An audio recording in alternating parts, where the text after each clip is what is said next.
السلام علیکم ورحمۃ اللہ وبرکاتہ۔ امید ہے کہ آپ تمام ہی حضرات خیریت سے ہوں گے، اللہ آپ کو خوش رکھے۔ دوستو، جیسا کہ آپ نے تھمبنیل میں پڑھ لیا ہوگا کہ تخم کی تاثیر اور صحبت کا اثر لازم پڑتا ہے، تو یہ بات 100% درست ہے کہ صحبت کا اثر لازم پڑتا ہے۔ ایسا ہو نہیں سکتا کہ انسان بھٹی کے پاس بیٹھے اور اس کو آنچ نہ لگے، گرمی کا احساس نہ ہو، ایسا ہو نہیں سکتا۔ تو ہمیں اس بات پہ توجہ کرنی ہے، ہمیں اس بات پہ غور کرنی ہے کہ ہمارا اٹھنا بیٹھنا کن لوگوں کے پاس ہے۔ کئی بار ایسا ہوتا ہے کہ جن لوگوں کے پاس ہم بیٹھے ہیں ان میں کچھ عادتیں جو ہے غلط ہوتی ہیں اور وہ ہمارے اندر آ جاتی ہیں اور ہمیں پتہ بھی نہیں چلتا۔ تو ہمیں سب سے پہلے تو اپنا اٹھنا بیٹھنا درست کرنا چاہیے، اہل علم کے پاس بیٹھنا چاہیے، عقل مند آدمی کے پاس بیٹھنا چاہیے۔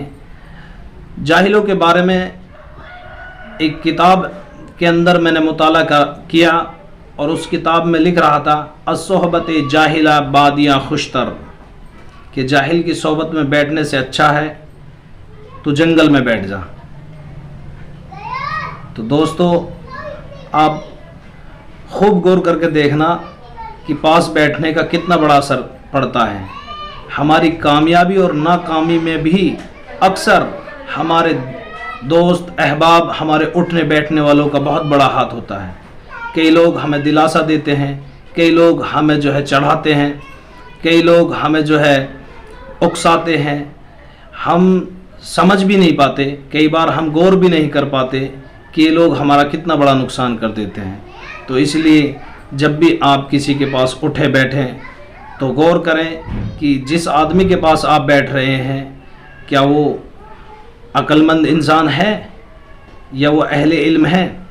آپ کسی عالم کے پاس بیٹھیے اور اگر آپ علم سیکھنے نہیں بھی جا رہے، پھر بھی کچھ دن اگر آپ نے بتائے، کچھ دن آپ کسی عالم کی صحبت میں رہے، تو میں 100% کہہ سکتا ہوں کچھ دن کے بعد بہت ساری خوبیاں آپ کے اندر بھی پیدا ہو جائیں گی۔ اب آپ یہ کہیں گے کہ پاس بیٹھنے سے ایسا کیسے ہو جائے گا، تو اس بات کو آپ ایسے سمجھیے کہ آپ اگر خوشبو کی دکان میں جائیں اور کچھ نہ بھی چھوئیں پھر بھی آپ کے کپڑوں پر خوشبو کے اثرات ضرور محسوس ہوں گے۔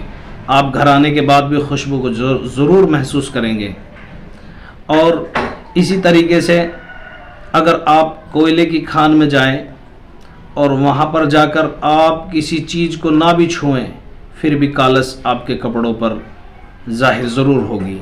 تو دوستو، میری آپ لوگوں سے درخواست ہے، اپنے اٹھنے بیٹھنے کو انسان درست کرے، صحیح لوگوں میں بیٹھے، اور اگر کوئی آپ کے پاس آئے تو اسے بھی اچھا مشورہ دیں اور عقل مند لوگوں میں اپنا شمار کرائیں۔ جب ہمارے پاس اگر کوئی بیٹھ رہا ہے تو بھی ہمیں اسے اچھی صلاح دینی چاہیے، اچھی جو ہے بات بتلانی چاہیے، دین کی بات بتلانی چاہیے، نہ کہ اس سے بغض حسد رکھنا چاہیے۔ کئی لوگ ہمارے پاس تو بیٹھتے ہیں لیکن ان کے اندر حسد ہوتا ہے، منہ پر تو وہ بہت پیاری پیاری بات کرتے ہیں لیکن اندر سے جلتے ہیں، اندر سے حسد کرتے ہیں۔ تو میں اسی لیے آپ لوگوں سے درخواست کرتا ہوں کہ اپنے اٹھنے اور بیٹھنے پر توجہ فرمائیں اور صحیح لوگوں کی صحبت اختیار کریں، کسی عالم کی صحبت اختیار کریں۔ انشاءاللہ تعالی دنیا میں بھی فائدہ ہوگا اور آخرت میں بھی فائدہ ہوگا۔ السلام علیکم ورحمۃ اللہ وبرکاتہ۔